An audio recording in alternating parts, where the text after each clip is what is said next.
Hello dear students, welcome to my video lecture. So आज के video lecture में हम वॉल्यूम सीखने जा रहे हैं। So with the help of triple integration we can find volume of three dimensional region. Okay, so again there are different फॉर्मूले for different form. जैसे कि कार्टेशियन फॉर्म के लिए फॉर्मूला डिफरेंट है, स्पेरिकल पोलर फॉर्म के लिए formula different है। So let's see volume V equals to triple integration over V dx dy dz। जैसे कि आपने डबल इंटीग्रेशन में देखा है। So using double integration we can find area, और एरिया का फॉर्मूला होता है double integration over R dx dy। Similarly volume का फॉर्मूला होता है triple integration dx dy dz, क्योंकि वॉल्यूम मतलब थ्री डायमेंशनल स्पेस है ना। सो थ्री डायमेंशनल स्पेस मतलब अपने पास एक्स वाई और जेड तीन प्लेन्स होते हैं, थ्री डायमेंशंस होते हैं। जैसे कि डबल इंटीग्रेशन मतलब सिर्फ दो डायमेंशन होते हैं, है ना। So two dimension and three dimension. So evaluate double integration in two dimensional region, और जो ट्रिपल इंटीग्रेशन है वो थ्री डायमेंशनल रीजन पर इवैल्यूएट होता है। So you can remember this thing. Okay, so volume का फॉर्मूला है triple integration dx dy dz। So this formula is in Cartesian form. But आप अगर स्पेरिकल पोलर फॉर्म यूज करते हैं तो स्पेरिकल पोलर फॉर्म में हमें मालूम है कि dx dy dz की वैल्यू क्या होती है, r square sine theta dr d theta d phi, right. And hence volume का फॉर्मूला भी क्या होगा, सिर्फ dx dy dz की जगह पर हम लिखेंगे r square sine theta dr d theta d phi.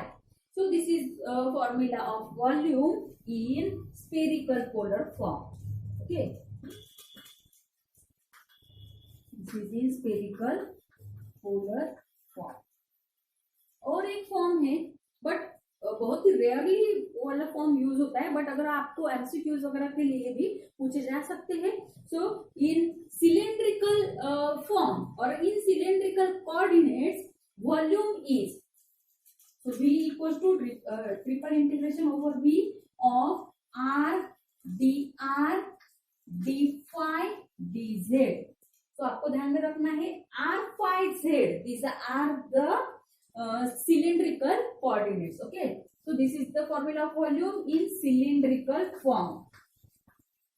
in cylindrical, तो ये चीज आपको ध्यान में रखनी है। कार्टेशियन फॉर्म के लिए वॉल्यूम होता है triple integration dx dy dz। Spherical polar form में होता है triple integration r square sine theta dr d theta, sorry यहाँ पर d phi, dr d theta d phi. और सिलेंड्रिकल फॉर्म में क्या होता है, r dr d phi dz। Okay, now I will take few examples of volume। Now I take first example, find volume common to cylinders x square plus y square equals to z square and x square plus y square equals to a square। Okay, तो आपने अगर observe किया होगा तो यहाँ पर equation जो है कार्टेशियन फॉर्म में दिए हैं, means definitely we can use formula in Cartesian form. Okay, तो कार्टेशियन फॉर्म में वॉल्यूम क्या होता है, so required volume V equals to triple integration over V of dx dy dz, right. Now where V कौन से curve से bound हो रहा है, x square plus Y square equal to z square, and second equation is x square plus Y square equals to A square. अब हमें क्या करना है, हमें एक्स वाई जेड की लिमिट्स फाइंड करने हैं। नाउ सी, सबसे पहले हम जेड की लिमिट्स फाइंड करेंगे, ठीक है। अब हमें इन दोनों इक्वेशन से जेड जिस भी इक्वेशन में प्रेजेंट है वो इक्वेशन हमें चूज करना है। तो आप देख सकते हैं कि सेकेंड इक्वेशन में जेड की टर्म प्रेजेंट नहीं है। ओके, और अगर आपने फर्स्ट इक्वेशन ऑब्जर्व किया है तो इसमें जेड की वैल्यू प्रेजेंट है ना। सो आप फर्स्ट इक्वेशन का यूज करके जेड की लिमिट्स फाइंड कर सकते हैं। सो फर्स्ट इक्वेशन अगर मैंने थोड़ा सा सिंप्लीफाई किया तो देखिए यहाँ पर जेड की वैल्यू मिलेगी। So Z equals to plus minus, है ना। यहाँ पर हम क्या करेंगे, स्क्वायर रूट लेंगे, बट स्क्वायर रूट लेते वक्त हमेशा दो रूट्स एग्जिस्ट होते हैं, एक पॉजिटिव रूट एक निगेटिव रूट, है ना। तो इसीलिए मेरे अंदर यहाँ पर स्क्वायर रूट लिए तो मुझे मिलेंगे z equals to plus minus square root of x square plus Y square, है ना। तो z की वैल्यूज क्या मिलेगी, plus minus square root of x square plus Y square. हमने सिर्फ फर्स्ट इक्वेशन यूज किया है, ध्यान में रखना है, अभी हमने सेकेंड इक्वेशन यूज नहीं किया है, ठीक है ना। देखिए, तो यहाँ पर एक पॉजिटिव रूट है, एक निगेटिव रूट है। तो z का लोअर लिमिट होगा निगेटिव रूट और z का अपर लिमिट होगा positive root. Okay, therefore z varies from negative square root of x square plus y square to positive square root of x square plus y square। तो इस तरह से हमें z की limits मिल चुके हैं, ठीक है। अब देखिए अपना वॉल्यूम आएगा, सो v इक्वल्स टू, हमें सिर्फ z की लिमिट्स मिले हैं, इसलिए हम क्या करेंगे, इनमें से दो इंटीग्रेशन को एज इट इज रखेंगे, क्योंकि हमने अभी तक x और y की लिमिट्स फाइंड नहीं किए हैं। बट यहाँ पर z की लिमिट्स क्या मिले हमें, तो integration where z varies from negative square root to positive square root। Okay, अब यहाँ पर जो अपना dz है, सॉरी, हाँ, तो सबसे इनर मोस्ट इंटीग्रेशन आएगा dz, और ये जो रिमेनिंग दो है तो that will be on dx dy। But इनमें से देखिए हमने सिर्फ एक इक्वेशन यूज किया है, z के लिमिट्स मिले, बट हमने ये वाला इक्वेशन यूज नहीं किया है ना। तो जो बचे हुए दो इंटीग्रेशन से that we evaluate those two integration over the region r। But r मतलब कौन सा रीजन आएगा, x square plus Y square equals to A square, so it will be our r।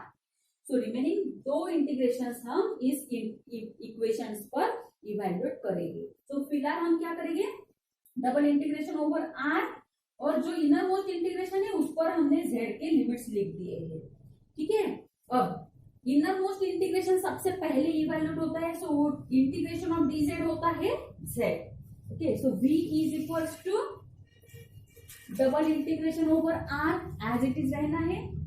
अब dz का इंटीग्रेशन आएगा z, और z के limits है negative square root to positive square root of x square plus Y square, और जो dx dy है as it is रहेगी।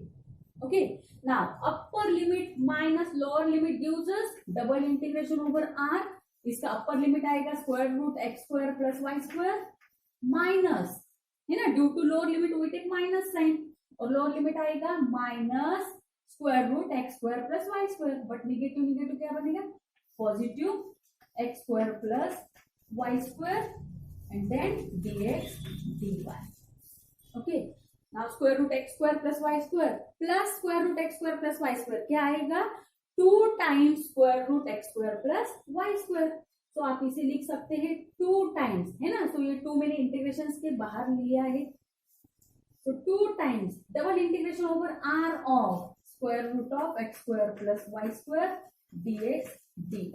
Now this is our volume v।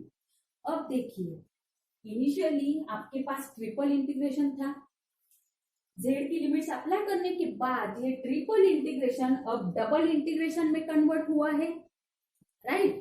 अब हमें मालूम है कि how we can find double integration, how we can evaluate double integration, but here r मतलब कौन सी कर्व है, so here r is x square plus Y square equals to A square. So यहाँ पर हम मेंशन करेंगे where r is x square plus y square equals to a square। मतलब initially आपके पास 3 डायमेंशनल रीजन था, अब 3 dimensional reason हमने 2 dimensional reason में कन्वर्ट किया है। अब 2 डायमेंशन में x square plus Y square equals to A square क्या रिप्रेजेंट करता है, सर्कल 2 डायमेंशन में। Okay, but in 3 dimension this equation represent cylinder, this equation represent cylinder, okay, parallel to z axis. ये equation क्या represent करता है 3 dimension में, cylinder parallel to z axis. Cylinder means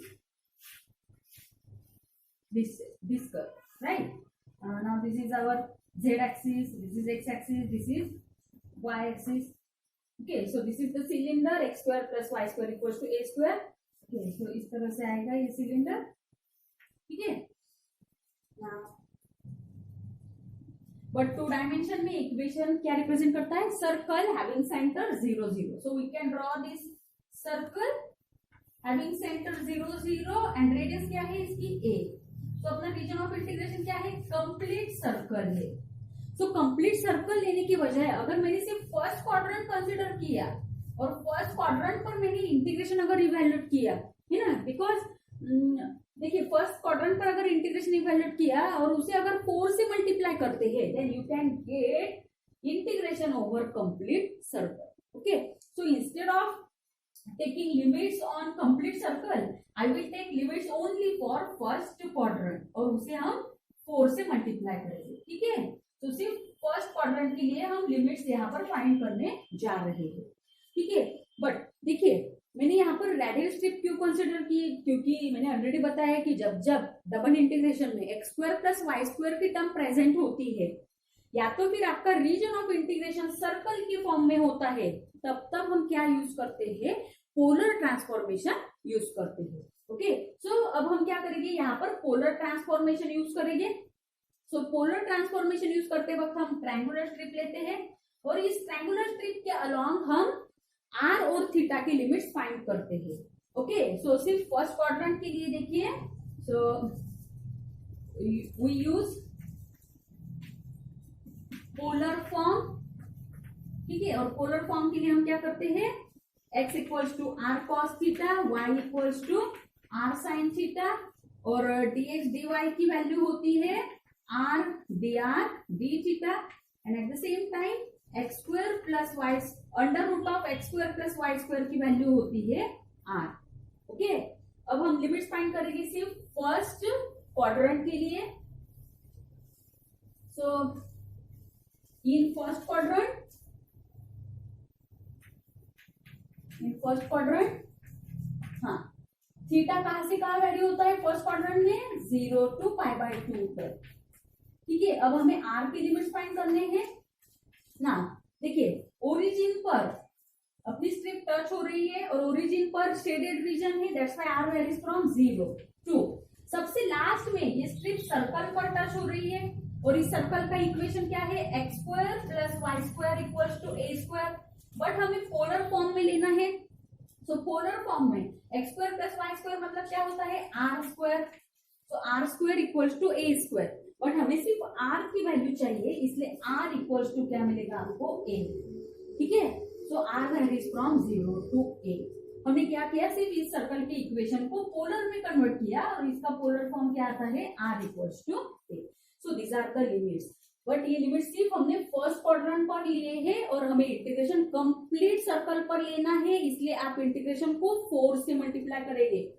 तो वॉल्यूम आएगा 2 इंटू, है ना, ऑलरेडी 2 है और कंप्लीट सर्कल के लिए क्या लेंगे हम, इंटू 4। तो फिर आप यहाँ पर लिख सकते हैं, so for complete circle we take 4 times integral. Okay, इसलिए अपना वॉल्यूम आएगा, ऑलरेडी 2 वहां पर है, अब यहाँ पर कंप्लीट सर्कल के लिए हम 4 टाइम्स लेंगे।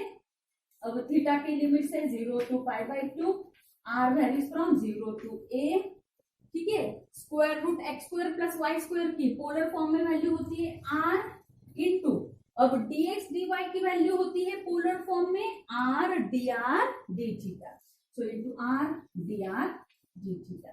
ओके, बस अब इस इंटीग्रेशन को इवैल्यूएट करना है, so 8 times integration where theta varies from 0 to π/2, r into r square, और r स्क्वायर का इंटीग्रेशन होता है r³ 3, r की लिमिट से अप्लाई हो गए from 0 to a and then d theta. So 8 times integration from 0 to π/2, इसका upper limit आएगा a³ 3 और लोअर लिमिट तो ऑब्वियसली 0 होगा। Okay, and then d theta. Now a³ 3 constant है, बाहर ले सकते हैं, so 8 a³ 3 into d theta का इंटीग्रेशन आता है थीटा और थीटा की लिमिट्स लगेगी from 0 to π/2। Okay, and hence required volume is, so see, V is equals to आएगा 8a cube by 3 into upper limit minus lower limit करने से हमें मिलेगा यहाँ पर pi by 2 and hints required volume is, यहाँ पर 2 से अगर डिवाइड करते हैं तो यहाँ पर हमें मिलेगा 4a cube pi by 3. Okay, या तो फिर आपने v equals to 4 by 3 a cube pi cubic units ऐसा भी लिखा तो भी चलेगा. Okay, so this is required volume. Okay, so in this way we can just use proper formula of triple integration. अगर आपको कर्व्स कार्टेशियन फॉर्म में दी है तो कार्टेशियन फॉर्मूला यूज करना है. स्पेरिकल फॉर्म में दी है, मतलब हाँ स्पेरिकल पोलर फॉर्म में अगर कर्व दी है तो आपको स्पेरिकल पोलर फॉर्म में फॉर्मूला लिखना है. ओके, सो इस बात का आपको ख्याल रखना है. Now I take second example. Now see the second example. By triple integration find the volume of sphere of radius a. So सबसे पहले आपको स्पीयर का इक्वेशन लिखना होगा. So equation of sphere, so your volume is evaluated on complete sphere. ये भी आपको ध्यान में रखना है क्योंकि जब आप स्पीयर का वॉल्यूम फाइंड करते हैं या तो फिर स्पीयर की इक्वेशन पर आप ट्रिपल इंटीग्रेशन इवेल्युएट करते हैं, at that time we can use spherical polar coordinates. और स्पेरिकल पोलर कोऑर्डिनेट्स यूज करते वक्त you have to check whether we evaluate integration on only positive octant of sphere और whether we evaluate integration on hemisphere और complete sphere पर integration evaluate हो रहा है क्या, ये सब चीजें आपको चेक करनी होती है. तो यहाँ पर हमें कंप्लीट स्पीयर का वॉल्यूम फाइंड करना है ना. तो कंप्लीट स्पीयर पर हम क्या लेते हैं 8 times. Complete sphere is 8 times. Volume of complete spear will be 8 times volume of first positive octant, है ना. जैसे कि स्पीयर के 8 इक्वल पार्ट्स हम करते हैं, राइट. स्पीयर के हम 8 इक्वल पार्ट्स करते हैं. सो 8 इक्वल पार्ट्स में से अगर सिर्फ पॉजिटिव ऑक्टेंट ऑफ स्पीयर के लिए हमने वॉल्यूम इवेल्युएट किया तो उस वॉल्यूम को अगर हमने 8 टाइम्स 8 से मल्टीप्लाई किया then we can get volume of complete sphere. So here we evaluate integration on only positive octant of sphere और उस इंटीग्रेशन को हम 8 से मल्टीप्लाई करेंगे. Okay, so here V is the complete sphere of radius a. और इसी equation को आप लिख सकते हैं that is x square plus Y square plus z square equals to a square, है ना. और due to symmetry volume of complete spear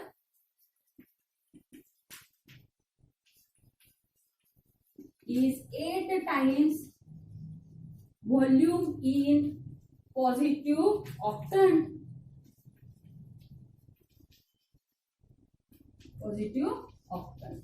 ठीक है, तो अब हम जो लिमिट्स है वो सिर्फ पॉजिटिव ऑक्टेंट के लिए लिखेंगे. Okay, so in positive octant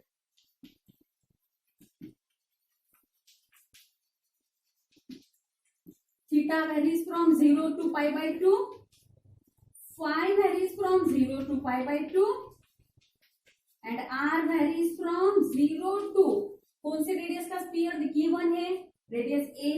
so r varies from 0 to a. ठीक है, और रिक्वायर्ड इंटीग्रेशन क्या आएगा 8 times.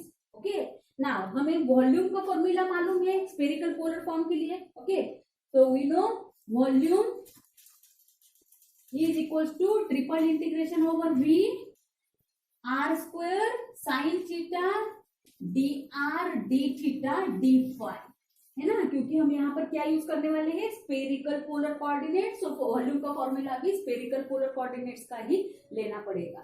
Okay, so which is equals to अब theta varies from 0 to pi by 2, phi varies from 0 to pi by 2 and r varies from 0 to a integrand है r square sine theta d r d theta d phi.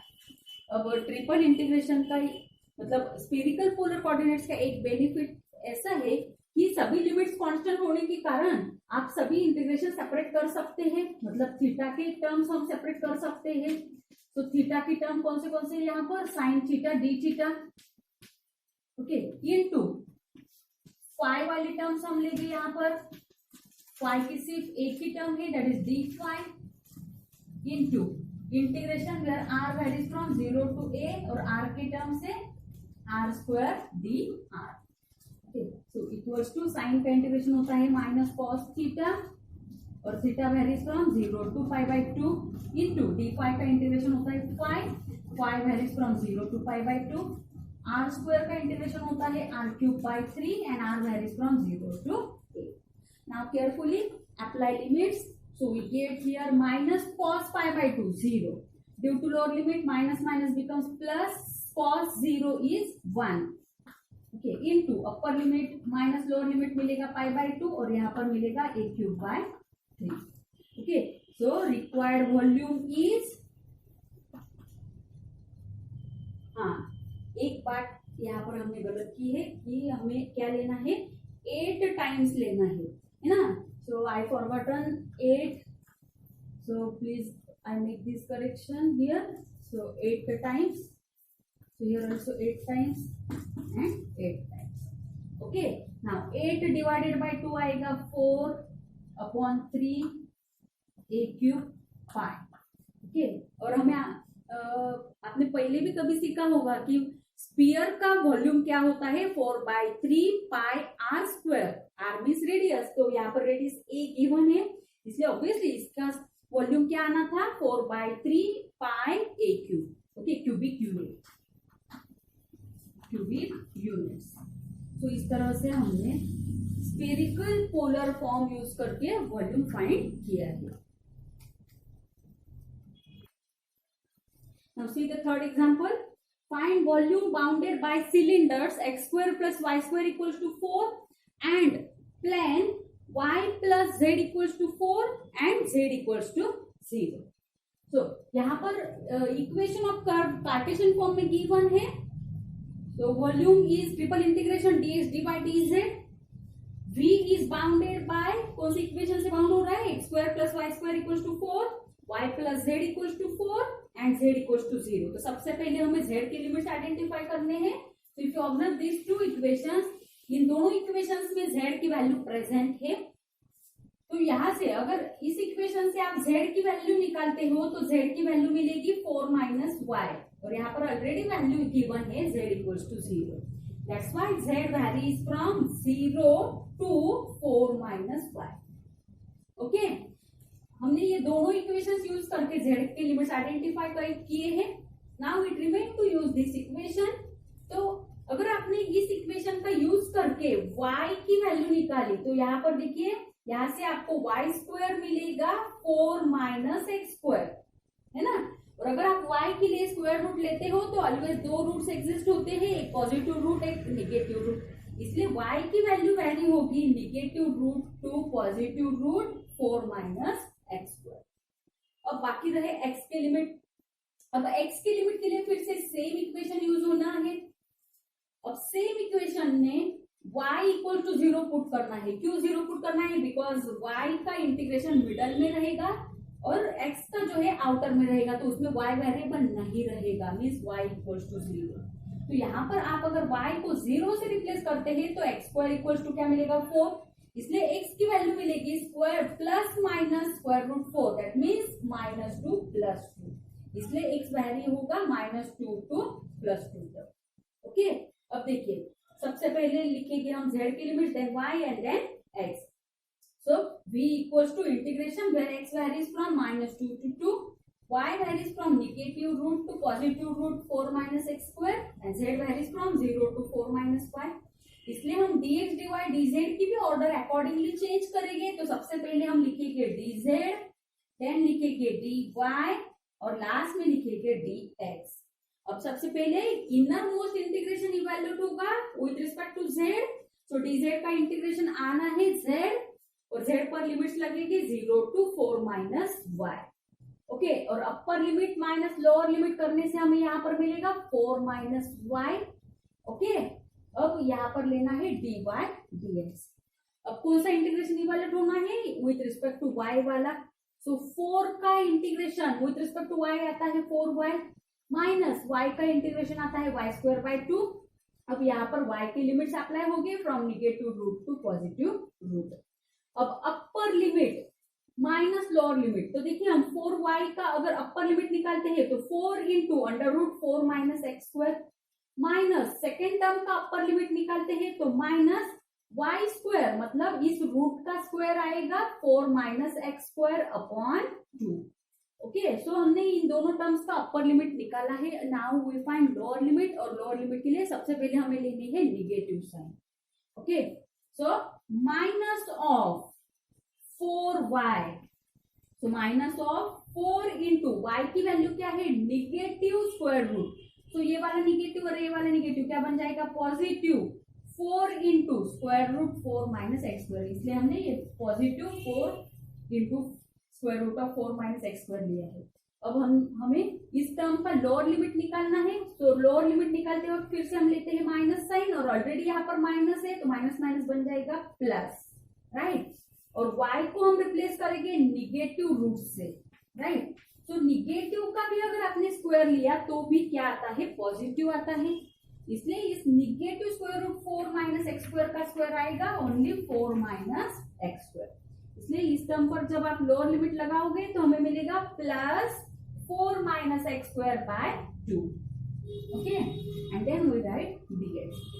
अब आप observe कर सकते हैं ये दोनों terms same है, having opposite sign, so they get cancel. फिर से ये दोनों टर्म्स सेम है ना, सो इन दोनों टर्म्स की क्या होगी addition. So 4 plus root plus 4 into root plus 4 into root, तो दोनों टर्म्स की एडिशन आएगी 8 इंटू दिस रूट, है ना। So equals to integration from -2 to 2, यहाँ पर हमें मिलेगा 8 into square root of 4 minus x square and then dx। This 8 is constant, we take it outside. So 8 into integration from -2 to 2 square root of 4 minus x square dx। अब इसके लिए हमारे पास एक standard formula है कि जैसे कि integration of a square square root of a square minus x square का एक फॉर्मूला है। क्या है वो फॉर्मूला, तो उसमें हम लेते हैं x by 2 into that square root, तो यहाँ पर इसका इंटीग्रेशन आएगा। तो रिक्वायर्ड वॉल्यूम इज 8 टाइम्स, तो फॉर्मूला लेने से यहाँ पर मिलेगा x by 2 square root of 4 minus x square, right, minus sine inverse of, है ना, सॉरी प्लस क्या लेना है a स्क्वायर बाय 2 मतलब 4 by 2 sine inverse of x by a लेते हैं हम, राइट। क्या लेते हैं sine inverse of x by a, मतलब x बाय a की वैल्यू क्या है स्क्वायर रूट 4 दैट इज 2। यहाँ पर लिमिट्स अप्लाई होगी from -2 to, this is one of the standard result. Okay, अब देखिए आगे हमें लिमिट्स अप्लाई करनी है। So equals to 8 times upper limit put करते हैं x इक्वल्स टू 2।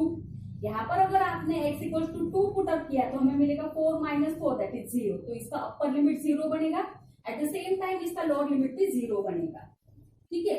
अब बाकी रही ये वाली टर्म, तो प्लस 2 टाइम्स, है ना, 4 by 2 is 2 sine inverse of, यहाँ पर हमने x को अगर 2 रिप्लेस किया तो sine inverse of 1 due to lower limit minus sine, फिर से यहाँ पर मिलेगा 2 into sine inverse of -2 upon 2 that is sine inverse of -1, और साइन इनवर्स ऑफ माइनस थीटा होता है माइनस साइन इनवर्स थीटा, तो हमें मिलेगा 8 times 2 into sine inverse of 1 होता है 5 बाय 2।